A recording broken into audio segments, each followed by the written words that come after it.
नमस्कार, मैं हूं आपके साथ कविता राणा। पश्चिम बंगाल की मुखिया ममता बनर्जी इन दिनों पूरी तरह तिलमिलाई हुई है। इस बार उनके गुस्से का शिकार बना है चुनाव आयोग। अपने पसंदीदा अफसरों के तबादले से बौखलाई दीदी ने जब चुनाव आयोग को घेरने की कोशिश की तो ईसी ने भी उन्हें करारा जवाब दिया और कहा कि दीदी उन्हें निष्पक्ष चुनाव का पाठ पढ़ाने की कोशिश ना करे तो ही बेहतर होगा। दरअसल अभी हाल ही में चुनाव आयोग ने पश्चिम बंगाल में 4 अफसरों के तबादले किए और ये चारों अफसर दीदी के करीबी माने जाते हैं। चुनाव आयोग की ये कार्रवाई दीदी को इतनी नागवार गुजरी कि वो बौखला उठी और उन्होंने चुनाव आयोग को एक पत्र लिखते हुए इस फैसले को पक्षपातपूर्ण बताया और बीजेपी के इशारे पर काम करने का गंभीर आरोप लगा दिया। दीदी ने चुनाव आयोग के फैसले को दुर्भाग्यपूर्ण, अत्यंत मनमाना, प्रेरित और पक्षपातपूर्ण बताया।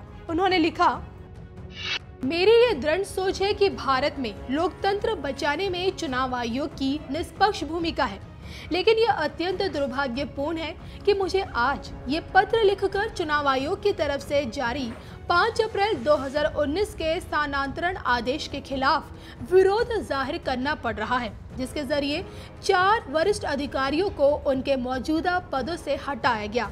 आयोग का फैसला बेहद मनमाना, प्रेरित एवं पक्षपातपूर्ण है। हमारे पास ये यकीन करने के सारे कारण हैं कि आयोग का फैसला केंद्र में सत्तारूढ़ पार्टी भाजपा के इशारे पर लिया गया। तो अपने तेज तरार और तीखे स्वभाव से मशहूर दीदी के इस पत्र का चुनाव आयोग ने भी उसी स्टाइल से जवाब दिया। चुनाव आयोग ने दीदी की चिट्ठी का जवाब भी एक चिट्ठी के जरिए दी। इस जवाबी चिट्ठी में चुनाव आयोग ने कहा, चुनाव आयोग हमेशा ही स्वतंत्र और निष्पक्ष मतदान के लिए ऐसे फैसले लेता रहा है और इस संबंध में उसे अपनी विश्वसनीयता को किसी के सामने साबित करने की जरूरत नहीं है। दरअसल चुनाव आयोग ने जिन 4 आईपीएस ऑफिसर का तबादला किया वो सभी ममता बनर्जी के चहेते अफसरों की लिस्ट में शामिल है और उनके सबसे करीबी अधिकारियों में से हैं।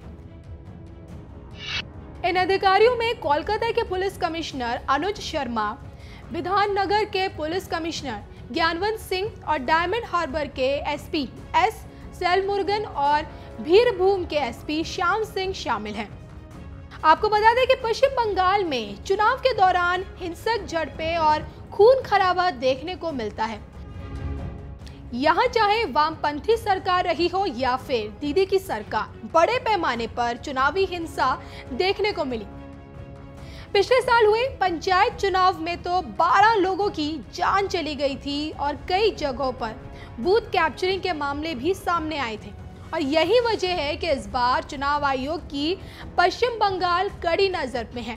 बीजेपी ने तो बकायदा इस राज्य को संवेदनशील घोषित किए जाने की भी मांग की थी। देश और दुनिया की तमाम खबरों के लिए आप बने रहिए हमारे साथ। भ्रष्टाचारी जेल के अंदर जाएंगे। दो 2014 में आपके वोट के कारण हम देश की मजबूत बुनियाद का निर्माण कर पाए। 2019 में आपके वोट से एक नए भारत की दिव्य भव्य इमारत का निर्माण होगा।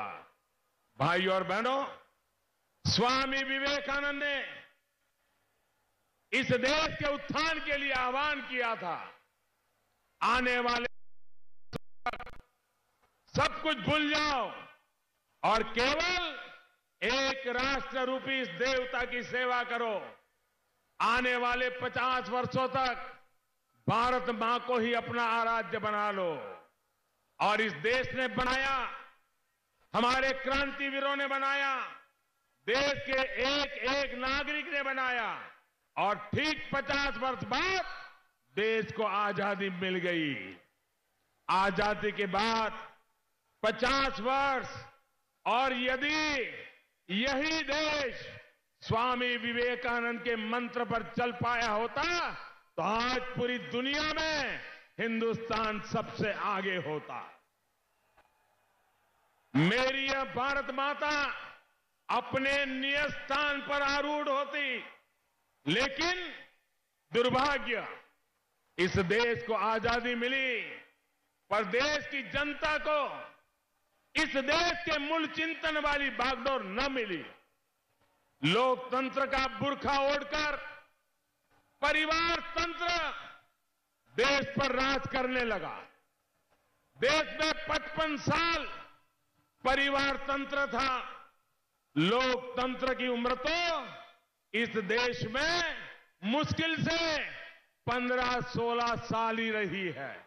साथियों, यह कहना कि 72 साल में यह देश अपने टैलेंट, इनोवेशन, हार्डवर्क के बलबूते पर डेवलप्ड कंट्रीज के बीच में क्यों नहीं खड़ा है, बहुत बड़ा सवाल है। हमारे पास प्रतिभा की कोई कमी नहीं थी। हमारे पास देश के लिए जीने वाले दीवानों की कमी नहीं थी। कठिन परिश्रम करने वालों की कमी नहीं थी। हमारे पास प्राकृतिक संसाधन थे, लेकिन 55 साल के परिवार तंत्र में युवा प्रतिभाओं ने वंशवाद के नीचे दम तोड़ दिया। 55 साल के परिवार तंत्र में मेहनत का गला भ्रष्टाचार ने गौंड दिया। 55 साल के परिवार तंत्र में गरीब के सपनों को वोट बैंक ने कुचल दिया। 55 साल के परिवार तंत्र ने सौहार्द में जातिवाद का जहर घोल दिया। 55 साल के परिवार तंत्र ने सेना के शौर्य को दलाली का ग्रहण लगा दिया। 55 साल के परिवार तंत्र ने देश के लोगों को त्याग और देशभक्ति को नजरअंदाज कर दिया। बंगाल भी आज परिवार तंत्र के बोझ तले दब रहा है। बुआ भतीजा मिलकर बंगाल के संसाधनों को लूट रहे हैं। यहां के सामर्थ्य के साथ नाइंसाफी कर रहे हैं। साथियों, बंगाल की धरती देशभक्तों की धरती है। जैसे देश को अंग्रेजों से मुक्ति दिलाई, उसी तरह देश को इस परिवार तंत्र से मुक्ति दिलाकर जनतंत्र को, लोकतंत्र को मजबूत करने का काम भी यह बंगाल करेगा और देश को दिशा देगा। इस बंगाल की धरती का मुझ पर बहुत ऋण है।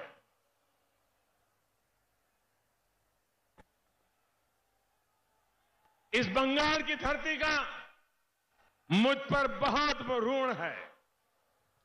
जीवन के पड़ाव में मैं जब सारी दुनियादारी छोड़कर कुछ सपने लेकर के आगे बढ़ रहा था, तो इसी बंगाल की धरती ने मुझे आदेश दिया कि देश की सेवा ही मेरी नियति है। रामकृष्ण मिशन में पूज्य आत्मस्थानंद जी अब नहीं रहे। उन्होंने मेरा लालन पालन किया, उन्होंने मुझे बनाया।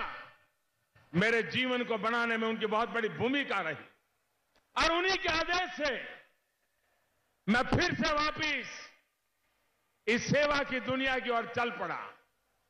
देशवासियों की सेवा के लिए सब कुछ खपा देने का साहस दिया। और साथियों, जब तक मैं यह सपना पूरा नहीं कर लेता, मैं चैन से बैठने वाला नहीं हूं। 72 साल की निराशा और जड़ता से देश को बाहर निकालना है। हर टैलेंट, चाहे गरीब हो या देश के दूरदराज वाले इलाके में, उसके लिए इस देश में अवसर पैदा करने हैं। देश के कोने कोने में आधुनिक इंफ्रास्ट्रक्चर खड़ा करना है। हमारे किसान, अन्नदाता, उनकी आय दोगुनी करनी है। सेना का आधुनिकीकरण कर उसे मजबूत बनाना है, आत्मनिर्भर बनाना है। स्पेस और या साइंस या टेक्नोलॉजी, 72 साल की कमियों को पूरा कर दुनिया में सबसे आगे जाना है। साथियों, आइए आने वाले 5 साल हम सब इन संकल्पों को पूरा करने के लिए खपाएं।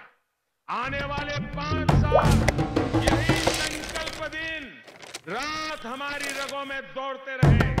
सोते जागते उठते बैठते हमारा एक ही चिंतन हो, बस इस देश का विकास, गरीबों का उत्थान।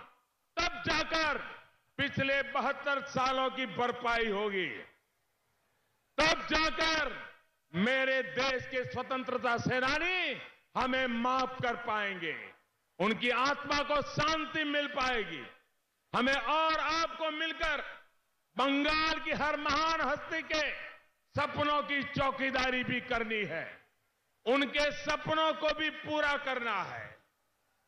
और इसलिए मेरे भाइयों बहनों, मैं आपसे आग्रह करूंगा,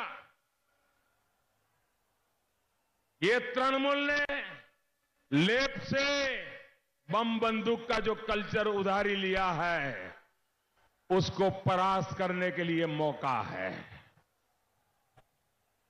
आपका एक एक वोट कीमती है। आपकी सुरक्षा ये बंगाल सरकार की भी जिम्मेवारी है, भारत सरकार की भी जिम्मेवारी है। हम हमारी जिम्मेवारी पूरी तरह से निभाएंगे, ये मैं विश्वास देने आया हूं।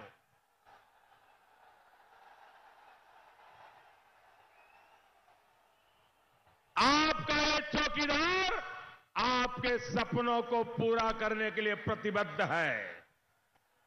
भाइयों बहनों, मेरे साथ पूरी ताकत से बोलिए। मैं कहूंगा मैं भी, आप बोलिए चौकीदार। मैं भी, मैं भी, मैं भी। गांव गांव, गली गली, शहर शहर, घर घर, डॉक्टर भी, शिक्षक भी, इंजीनियर भी, कलाकार भी, हर नागरिक, देश में भी, सीमा पर भी। देश हमारा, भाइयों बहनों, यही मिजाज देश को आगे ले जाएगा। मेरे साथ हाथ ऊपर करके पूरी ताकत से बोलिए, भारत माता की, भारत माता की, वंदे वंदे वंदे वंदे वंदे वंदे वंदे वंदे वंदे वंदे।